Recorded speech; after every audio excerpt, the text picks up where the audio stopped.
ዘይልሙድ አተሐሳስባ ንቅሓተ ሕሊና ጸሓፊ አማኑኤል ሳለ አንባቢ አማኑኤል ይብራህ ምዕራፍ 2 ፍጥረት ፈጣሪ ፍጥረት ካባሎ ፈጣሪ ድማ ኣሎ ዝብል አተሐሳስባ ግኑን እዩ ሓደ ነገር ንኽፍጠር ግን ግድን ፈጣሪ የድልዮ ድዩ ነዚ ሕቶ እዚ ባዕሉ እተሓታቲ እዩ ዘፍርሶ ማለት ነቲ ፈጣሪ ደኣ መን ፈጢርዎ ኢልካ ምስ ተሓቶ መልስ ክህብ ኣይኽእልን ወይ ድማ ንፈጣሪ ፈጣሪ የብሉን ክብል እንተዘይ ኮይኑ ከምኡ እንተኢሉ ድማ ንምፍጣር ፈጣሪ ኣየድልዮን ማለቱ እዩ በዚ ስነ መጎት እዚ እምበኣር ሓደ ነገር ብዘይ ፈጣሪ ማለት ካብ ባዶ ክፍጠር ይኽእል እዩ ክንብል ንኽእል ኢና ነዚ ኣምር እዚ ክንግንዘቦ ኣይንኽእልን ይኹን እምበር ክንግንዘቦ ኣይንኽእልን ኢና ማለት ክኸውን ኣይኽእልን እዩ ማለት ኣይኮነን ብሳይንሳዊ ምርምር ከም ተረጋገፀ ፈጺሙ ባዶሽ ናቲንግነስ ወይ ከዓ ኢምፒቲነስ ዝበሃል ነገር የለን ተመራመርቲ ከም ዝብልዎ ባዶነት ንርእሱ ክቐውም ኣይኽእልን ርግኣት የብሉን አንስቴብል እዩ ይብሉ ብኻልእ ኣዘራርባ ፍጥረት መሰረታዊ ድራኸ ወይ ከዓ ነሰሲቲ ከም ዝኾነ ይእመኑ ዝኾነ ኮይኑ ዩኒቨርስ ባዕሉ እዩ ተፈጢሩ ክንብል ንኽእል ዶ እወ ንኽእል ከምዚ ምስ ንብል ግን ነቲ ፈጣሪ ወይ ኣምላኽ እንብሎ ኣበይ ከም እነቐምጦ ይጠፍኣና ነዚ ሕቶ እዚ ንምምላስ ሓንቲ ኣማራፂ ጥራይ እያ ዘላ ንሳ ከዓ ኣምላኽ ኣብቲ ዝፍጠር ነገራት ኣሎ ንምባል ጥራይ እዩ በዚ ኣተሓሳስባ እዚ ኣምላኽ ኣብ ኩሉ ፍጥረት ኣሎ ክንብል ንኽእል ኣምላኽ ወይ እቲ ዘይፍለጥ ምንጪ ካብቲ መጀመርያ ዘይብሉ ባዕሉ ኣብቲ ፍጥረቱ ነይሩ ካብኣቶም ጀሚርካ ክሳዕ ጋላክሲታት ካብዚ ብምብጋስ ኣምላኽ ኣብ ውሽጢ ፍጥረታት ኮይኑ እንታይ ይሰርሕ ዝብል ሕቶ ክመጽእ ይኽእል ዩኒቨርስ ብሕጊ ስለ ዝኸይድን ዝንቀሳቐስን ኣምላኽ ከም ሕጊ ኮይኑ እዩ ንኩሉ ዘንቀሳቕሶን ዝመርሖን እምበኣር ኣምላኽ ናይ ኩሉ ነገራት መሰረታዊ ሕጊ እዩ ካብ ናይቶም ኣብ ውሽጢ ኣቶም ንጥረ ነገር ዝንቀሳቐሱ ኤሌክትሮናት ጀሚርካ ክሳዕ ናይ ፀሓያት ዑዶታትን ናይ ሰብ ሓሳባትን እማመታትን ተግባራትን ብኻልእ ኣዘራርባ ኣብ ምምፃእ ዩኒቨርስ ናይ ፈጣርን ፍጡርን መሰረታዊ ዝምድና ኣሎ ክንብል ንኽእል እምበኣር ነቲ ኣብ ውሽጢ ነገራት ኮይኑ ዝምድብን ዘንቀሳቐስን ዝመርሕን ሓይሊ ኣብዚ ጽሑፍ እዚ እቲ ዘይፍለጥ ምንጪ ዚ ኣነውን ኢሰንስ ዝብል ስም ክንህቦ ኢና ግን ሓሓሊፉ ኣምላኽ ዝብል ስም እውን ክዝውተር እዩ ብሓፂሩ ኣብዚ ጽሑፍ እዚ ኣምላኽ ክንብል ከሎና እቲ ዘይፍለጥን ብኣሰረ ኣሰር ዘይርከብን ገለ ዘማኽሮ ዘየልቦን ኣፈናዊ መንቀሳቐሲ ፍጥረት ማለትና እዩ ስለዚ ክነንብብ ከለና ነዚ መግለፂ እዚ ኩሉ ግዜ ካብ ኣእምሮና ክነርሕቆ የብልና ኣብዚ ኣጋጣሚ እዚ ግን ሓደ ክንርስዖ ዘይብልና ነጥቢ ኣሎ ኣምላኽ ኣብቲ ዝፍጠር ነገራት ኣሎ ጥራይ ዘይኮነስ ኣብ መንጎ ፍጡርን ፈጣርን እውን ብርቱዕ ምትእስሳር ኣሎ ክንብል ንኽእል ከመይሲ እቲ ፍጡር ናይቲ ፈጣሪ ነፀብራቕ እዩ እዚ ኣምር እዚ ብተምሳል ክበርህ ይኽእል እዩ ኣብ መንጎ ሰብን ኣምላኽን ዘሎ ዝምድና ከምቲ ኣብ መንጎ ሰኣላይን ስእልን ዘሎ ዝምድና እዩ ከምዚ ክበሃል ከሎ እቲ ስእሊ ነቲ ሰኣሊ ከም ዘይውክሎ ክግንዘብ ይግባእ እቲ ስእሊ ካብቲ ሰኣሊ ዝመንጨወ ኢማኔሽን ደኣምበር እተኸስተ ማኒፌስቴሽን ኣይኮነን ብሓፂሩ እቲ ስእሊ ናይቲ ሰኣሊ ባህርያት ወይ ሓቅታት የብሉን ሰብ ይዛረብ እቲ ዘረባ ግን ምስቲ ሰብ ናይ ምንጭ እምበር ናይ ክስተት ዝምድና የብሉን ከመይሲ እቲ ዘረባ ነቲ ተዛራቢ ኣይውክሎን ናይ ክስተትን ምምንጫውን ፍልሊ ንምርዳእ ተኽሊ ንውሰድ ኣብ መንጎ ዘርእን ተኽልን ዘሎ ዝምድና ከም ክስተት ማኒፌስቴሽን ክውሰድ ይከኣል ከመይሲ እቲ ዘርኢ ናይቲ ተኽሊ ድጉል ባህርያት ስለ ዘለዎ ምንጪ ኢማኔሽን ክበሃል ከሎ ግን ከምቲ ኣብ ላዕሊ ዝረኣናዮ ኣብ መንጎ ሰኣልን ስእልን ዘሎ ዝምድና እዩ እዚ ዝምድና እዚ ኣብ ማዕድናትን ብቑልን ብመጠኑ ክገሃድን ከሎ ኣብቲ ዝሓስብን ውኖ ወይ ከዓ ሕልና ኮንሽስነስ ዘለዎ ሰብ ግን ክሳዕ ክንደይ ሓያልን ጥቡቕን እምበኣር እዚ ጥንኩር ዝኾነ ዝምድና እዚኡ ንወዲ ሰብ ናብቲ ምንጩ ዝኾነ ህላዌ ወይ ከዓ ኣምላኽ ከም ዝስሓብ ዝገብሮ እዚ ስሕበት እዚ ከዓ እዩ ብሰባት ከም ፍቕሪ ኣምላኽ ተባሂሉ ዝፍለጥ ህዋ ወይ ከዓ ዩኒቨርስ ህዋ ማለት ዩኒቨርስ እዩ ንሱ ንኩሉ ፍጥረት ድማ የጠቃልል ፀሓያት ማለት እውን ከዋኽብትን ጋላክስን ነቡላን ጠርኑፋት ከዋኽብትን ካልኦት ኣካላት ህዋን ብላክ ሆልን ወዘተ ቅድሚ ባዮሎጂካዊ ህይወት ምፍጣሩ ህዋ ክፍጠር ግድን እዩ ነይሩ ከመይሲ ባዮሎጂካዊ ህይወት ኣብቲ ዩኒቨርስ ወይ ህዋ ኣብተን ምስ ናይ ዓለምና ዝመሳሰል መሬታውን ኣየራውን ኩነታት ዘለወን ኣካላት ህዋ እዩ ክቕፅል ዝኽእል ዓለምና ኣብ ስፍሓት ዩኒቨርስ ከም ሓንቲ ፍረ ሑፃ ባሕሪ እያ ኣብ ውቅያኖስ ከዓ ከም ሓንቲ ጠብታ ማይ መጀመርታ ኮይና ክትፍጠር ኣይትኽእልን ከም ካልኦት ኣካላት ህዋ ካብ ፀሓያትን ጋላክሲታትን ተፈንጭላ እያ ኣብ ዙርያ ፀሓይ ትዕዱ ዘላ በዚ ስነ መጎት እዚ ድማ መሬት ቅድሚ ፀሓይ እያ ተፈጢራ ክንብል ኣይንኽእልን ኣብ ስርዓተ ፀሓይ ሶላር ሲስተም ምስ እንዕዘብ ዓለምና ንኻልኦት 8 ፕላኔታት ኣኸቲላ ኣብ ዙርያ ፀሓይ እያ ትዘውር ዝነበረትን ዘላ ስለዚ ፀሓይ ማእኸል ወይ ከዓ ዋልታ ዘንጊ ናይ ትዑደት እያ እምበኣር እታ እትዘውር ድያ ወይስ እቲ ዋልታ እዩ ቅድም ክመጽእ ዘለዎ ኩሉ ዘስተውዕል ኣእምሮ ዘለዎ ሰብ እቲ ዘንጊ ወይ ከዓ ፀሓይ መጀመርታ ክፍጠር ከም ዘለዎ እዩ ዝግምት ኣዝዋሪት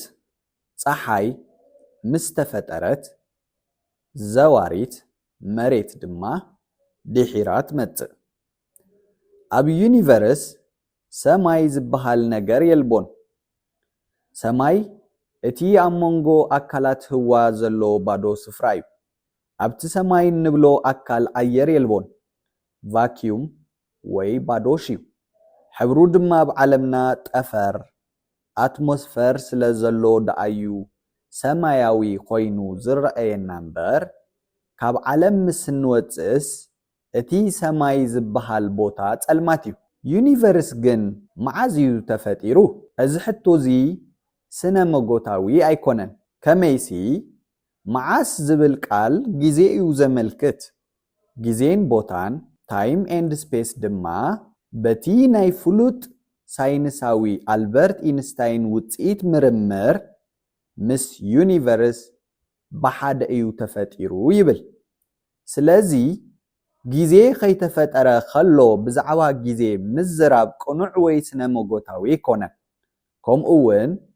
ቅድሚ ፍጥረት እንታይ ነይሩ ኢልካ ምሕታት ብተመሳሳሊ መንገዲ ቅኑዕ ኣይኮነን ከመይሲ ከምዚ ኢልካ ምሕታት ቅድሚ ግዜ ምፍጣሩ ግዜ ነይሩ ዶ ኢልካ ከም ምሕታት እዩ ዝቁፀር ቅድሚ ወይ ድሕሪ ዝብላ ቃላት ድማ ንዋሕዚ ግዜ እየን ዘመልክታ ህዋ ወይ ዩኒቨርስ ስለምንታይ እዩ ተፈጢሩ ዝብል ሕቶ እውን ክለዓል ይኽእል ኣብዚ ክንርስዖ ዘይብልና ነገር ኣሎ ንኩሉ ፍጻመታት ምኽንያት ወይ ዕላማ ክንደልየሉ ኣየድልን ፍጥረት ምኽንያት ዘይብሉ እውን ክኸውን ይኽእል እዩ ኣእምሮ ሰብ ግን ኩሉ ግዜ ምኽንያት ስለ ዝደሊ ምኽንያት ክፈጥር ይፍትን ስለዚ ፍጥረት ወይ ዩኒቨርስ ብዘይ ምኽንያት እውን መፂኡ ክኸውን ይኽእል እዩ ንምንታይ እዩ ንኩሉ ነገር ምኽንያት ዘድልዮ እንተ ዘይብሉኸ ወይ ከዓ እቲ ንሕና ምኽንያት እንብሎ ምኽንያት እንተ ዘይኮነኸ ምኽንያት ምድላይ ናይ ወዲ ሰብ ተፈጥራዊ ባህሪ እዩ እቲ ኣእምሮና ንዝኾነ ነገር ምኽንያት ክፈጥረሉ እዩ ዝግደድ ከምኡ ምስ ዘይገብር ኣንፈቱ ክስሕት ስለ ዝኽእል ንኩሉ ነገራት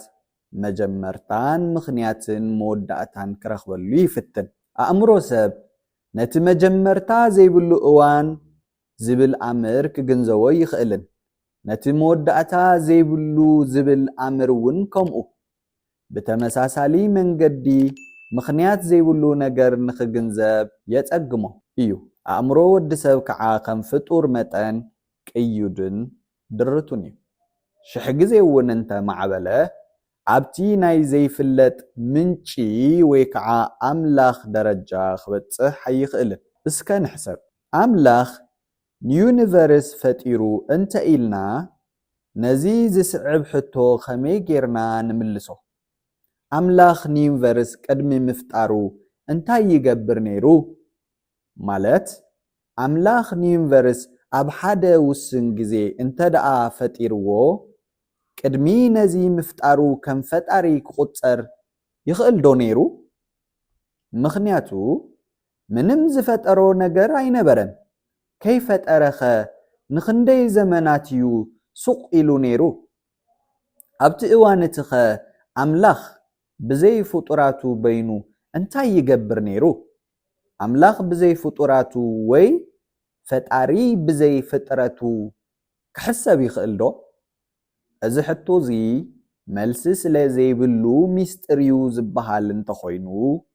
أزي بوغنو اتي أفت أري زلونا فلتو دروت مخانو يقلت يخون مبر اتي دروت النت أبتي أفلتو زي كونس أبتي أأمرونا مخانو كنرسع أي قبعن كميسي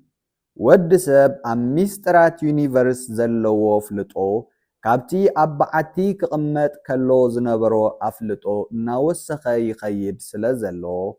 اتي زي نفلطو مسترات كاسيلو خجهاد كم زخونة زترات رايكونا جنكعا ناي كل سب أمرو تدماميرو أب حد أمرو انتز تقللون ناب جنزابي نايتي زي فلت منشي ويكعا أملاخ كبتسح زي المخانو كنستوعل يقبع أملاخاوي أسر traces of God أملاخاوي أسر وي أملاخاوي نتابراق أملا يونيفرس الله نسو أب أتوماتن ويكعا نترى نجراتن أب صحيات جالاكسيتاتن أب سيلات وي فيروس ببرتعاد ما أب ود سب سريتو يركب أملاخاوي أسر أب كلو سريتو زركبلو مخنيات نتي اتفتر نجر نمحلاون نمعقابن قصالي هيوت نمهابن ام معدناتن كم نيكولاساو حيلي خوينو نهيوت معدنات يعقبو اب انسسات كم ناي معواين مفراين حيلي خوينو نهيوت انسسات يعقبو اب ود سب دما كم ناي معواين مفراين محسابن حيلي خوينو نهيوت ود سب قصالنتو يرغاغص يخون امبر مسزي حيلتات زي زصارر كاله حيل دمالو نسو خا كل فطور ابزا عالم زخعبتو ناي مود دارن مقددامن مغباتن مزرافن وي دما بحطيرو نايتي زحيله يعوت survival of the fittest زبل بحريو از بحر ز دما ابتي وشطاون بايولوجيكاون انسساون اننتو the selfish gene تقريصو الله ازي بحريات زي اب اتاخلتن انسساتاتن كتفى ايخلن زغود امون ايكونن اب ود سب جن كتفى يخليو طراي زي كونس كتفى اون يدلي مخنياتو نقصالي هيوت ود سب زغود سلازخونه نزن متفاء جن انصارتي اب عالم اتخعبت بحريات مالت انصارتي زحيله يعوت زبل بحري مقلاس يدلي بحصيرو اتي قالسي امونغو اتي وشطاون بايولوجيكاون انسساون اننتن the selfish gene امونغو وشطاون بايولوجيكاون املاخاون اننتن the God gene ننوح زمانات زكايد كويناتيو حدا كابتي منفساويان سبات مالت نبيات لؤخات أملاخ قدوسان وزته أب عالمنا متيوم تمرتوم زبركتلنا مخنيات أبتي نز عالم زي كلنا النقورو قالسي نخحقزنان من قد نخر يونانيو كميسي ودسب بحافشا بتي قداماي بحريات كتسنت تخلو كهلو خلو بتخال اي بحرقن ابز عالم منبارو كقتل يخليو مريت مدري ويكعا علم ودسبن انسساتن ኣብዛ ዓለምና ጥራይ ድዮም ተፈጢሮም ወይስ ኣብ ካልኦት ዓለማት ድማ ተፈጢሮም እዮም? ነዚ ሕቶ እዚ ንምምላስ ንስፍሓት ህዋን ብዛዕባቶም ኣብ ህዋ ዘለው ብቢልዮናትን ትሪልዮናትን ዝቁፀሩ ኣካላት ህዋ ክንሓስብ ይግባእ። ዩኒቨርስ ህላዊ ክረክብ ከሎ ወይ ክፍጠር ከሎ ስለምንታይ ካብዘን ብትሪልዮናት ዝቁፀራ ኣካላት ህዋ ኣብ ሓንቲ ኣካል ጥራይ ሰብ ክፍጠር ተመዲቡ? እዚ ብስነ መጎት ክርአን ከሎ ኣብ ጥርጠራ ዘእቱ ሓሳብ እዩ። ሰብን እንስሳታትን ኣታኽልትን ንኽነብሩ ማይን ኣየርን ምጡን ሙቆትን ምጡን ዛሕልን መሬትን የድልዮም። እሞኸ ካብዘን ትሪልዮናት ንዓለምና ዝመስላ ኣብ ህዋ ዝርከባ ዓለማት ስለምንታይ ህይወት ዘለዎ ፍጡር ኣብዛናትና ጥራይ ተደሪቱ ተሪፉ? ኣብ ገለ ክፋል ዩኒቨርስ ኣየርን ማይን ሓመድን ዘለወን ኣካላት ህዋ የለዋን ማለት ድዩ? ኣብዚ ቀረባ ግዜ ብሊቃውንቲ ኣብ ተገብረ መርመራ ኣብ ህዋ ከምዛ ናይ ዓለምና ቅርፅን ኩነታት ኣየርን ሓመድን ዘለወን ብዙሓት ዓለማት ከም እተረኽባ ተፈሊጡሎ። ኣብአን ሰብ ወይ እንስሳታት ወይ ኣታኽልቲ ምህላው ወይ ዘይምህላው ክሳዕ ሕጂ ተረጋገፀ። ይኹን እምበር ኣብ መሬተን ማይ ዘለወን ኣካላት ህዋ ድማ ብዙሓት ከም ዘለዋ ተፈሊጡሎ። ስለዚ ምስዚ ኩሉ ህይወት ኣብዛ እንነብረላ ዓለም ጥራይ እዩ ተደሪቱ ኢልካ ምሕሳብ ስነመጎታዊ ወይ ሳይንሳዊ ኣይኮነን። ኣታኽልቲ መንግስቲ ብቁሊ ኣታኽልቲ ንኻልኦት ንፅል ሰል ወይ ፕሮቶዝዋ ገዲፍካ ካብቶም ኣብ ዓለምና እተኸስቱ ናይ መጀመርያ ህይወታውያን እዮም። ንሳቶም ኣብዛ ዓለም ማይን ኣየርን ሙቆትን ጩራ ፀሓይን እናህለኹ ንኽነብሩ ምስ ከማታቶም ዝኣመሰሉ ኣታኽልቲ ወይ ብቁሊ ብርቱዕ ናይ ውድድር ቃልሲ ብምክያድን ብምስዓርን እዮም ኣብዚ ዘለናዮ ግዜ በፂሖም። ኣብዛ ዓለምና እቲ ኣብ ቃልሲ ዝዕወት ጥራይ እዩ ነቲ ዘርኡ ወይ ከዓ ወለድኡ ከቐፅሎ ዝኽእል። እቲ ኣብቲ ናይ ምግቢ ንምምእራር ዝግበር ቃልሲ ዘይተዓወተ ፍጡር ይመውት፣ ዘርኡ ድማ ምስኡ ይጠፍእ ወይ ይፀንት። እቲ እተዓወተ ግን ይቕፅል። ዓለም ምስቲ ተጣቢቡ ይኹን ሓይሊ ተጠቂሙ ኣብ ከባቢኡ ዝዕወት ያ እተዳሉ ቃልሲ ንምግቢ ቃልሲ ንምትሕልላፍ ዘርኢ። ኣብዚ ናይ ህይወት ቃልሲ እዚ ኣታኽልቲ ብዙሕ ሜላታት እዮም ዝጥቀሙ። ካብ ከባቢኦም ብምንዋሕ ዝያዳ ጩራ ፀሓይ ንምርካብ ይቃለሱ። ግሩም ዕምበባን ፍረታትን ብምፍራይ በቶም ናይ ዕምበባ መዓር ዝቐስሙን ፍረታቶም ዝበልዕዎን ሓሸራታት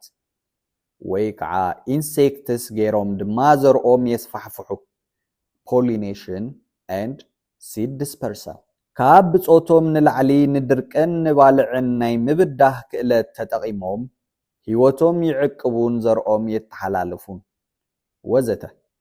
ነቲ ኣብ ጥቃኦም ዝበቁል ተኽሊ ሓኒቆም ብምቕታል ዓሌቶም ዝዕቅቡን ዘስፋሕፍሑን እውን ኣለው። እንስሳታት ካብ ኣታኽልቲ ዝፍለይሉ መንገዲ ፍሉይ ስምዒት ስለ ዘለዎምን ብመጠኑ ድማ ክሓስቡ ስለ ዝኽእሉን እዩ። ይኹን እምበር እንስሳታት ዝጥቀሙሉ ኣተሓሳስባ ኣብ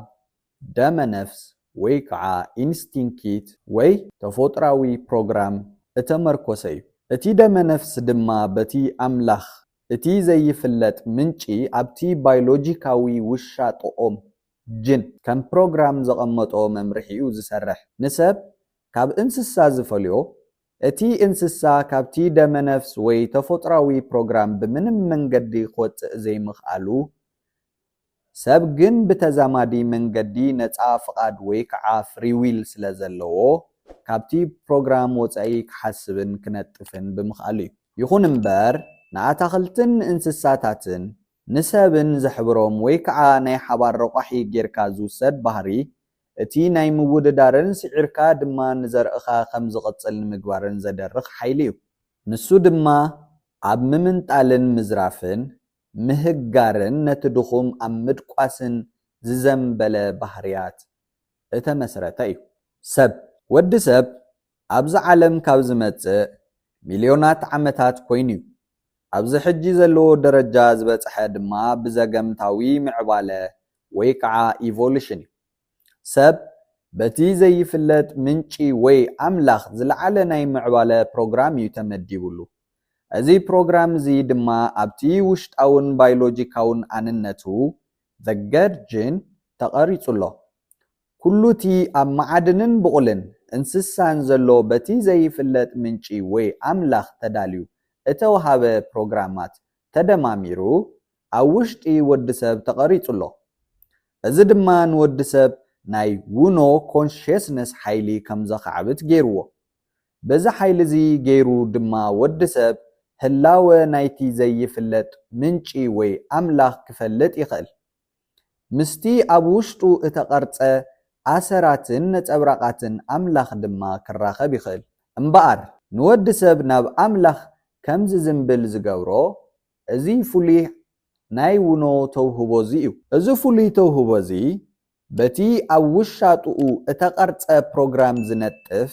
ድማ ንወዲ ሰብ ብተወሳኺ ኣብ መንጎ ጽቡቕን ሕማቕን ዘሎ ፍልልያት ንኸለሊ የኽእሎ። እንስሳታት ግን እቲ ኣብ ውሽጦም እተቐርጸ ፕሮግራማት ንህላዌ ኣምላኽ ንኽፈልጡ ኣይኽእሎምን። ወዲ ሰብ ጥራሕ እዩ ንኣምላኽ ክፈልጦን ከምልኾን ዝኽእል። ከመይሲ እቲ ኣብ ውሽጡ እተቐርጸ ፕሮግራም ብደረጅኡ ኣዝዩ ልዑል እዩ። ዘገምታዊ ምዕባለ ኢቮሉሽን ብመሰረት ተመክሮን ሳይንሳዊ ምርምርን ኣብ ዩኒቨርስ ብሓደ ግዜ ዝሊሉ ዝፍጠር ነገር የልቦን።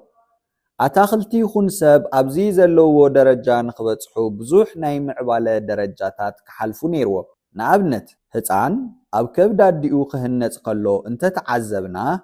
ኣብቲ ንኣስታት 9 ኣዋርሕ ዝሓለፎ ደረጃታት እተፈላለየ ቅርጽታት ሒዙ ንርእዮ። ኣብተን 3 ፈለምቲ ሰሙናት ፈጺሙ እውን ሰብ ኣይመስልን እዩ። ኣብቲ 9 ወርሑ ግን ናይ ፍጹም ሰብ ቅርጺ ይሕዝ እሞ ደጊም ይውለድ። ምስ ተወልደ እውን ሽዑ ኣይዛረብን ወይ ኣይሓስብን። ብእግሩ ንኽኸይድ እውን ንኽዛረብ፣ ንኽጎይ፣ በጽሒ ንኽኸውን ወዘተ ግዜ ይወስደሉ እዩ። ዝሊሉ ሰብኣይ ወይ ድማ ዝልኢላ ሰበይቲ ምዃን ኣይከኣልን። ብሳይንሳዊ ምርመራ ወዲ ሰብ ኣብዚ ዓለም ክመጽእ ከሎ በቲ እንስሳዊ ደረጃ ከም ዝሓለፈ ይግመት። ማለት እቲ ሕጂ ዘለዎ መልክዑን ቅርጹን ብሓደ ግዜ ዘይኮነስ ቀስ እናበለ እዩ በጽሒዎ። ኣብዚ ዘለዎ ፍጹም ደረጃ ንምብጻሕ ከዓ ብሚልዮናት ዝቝጸር ዘበናት ሓሊፉ እዩ። ወዲ ሰብ ገና ኣብዚ ዓለም ከይመጸን ከሎ ፍሉይ መንነት ኣይደንቲቲ ኢንዲቪዥዋሊቲ ኣይነበሮን። ምስቲ ህላወ ኣምላኽን ሚስጥራቱን ሓደ እዩ ነይሩ። መንነት ወይ ውልቃውነት ዝመጽእስ ኣብዚ ናይ ፍልልይን ናይ ኣንነትን ዓለም ምስ ኣቶኻ ጥራይ እዩ። እቲ ዝነበርናዮን እንምለሶን ህላወ ብዘይ መንነትን ብዘይ ኣንነትን እዩ ዝግለጽ።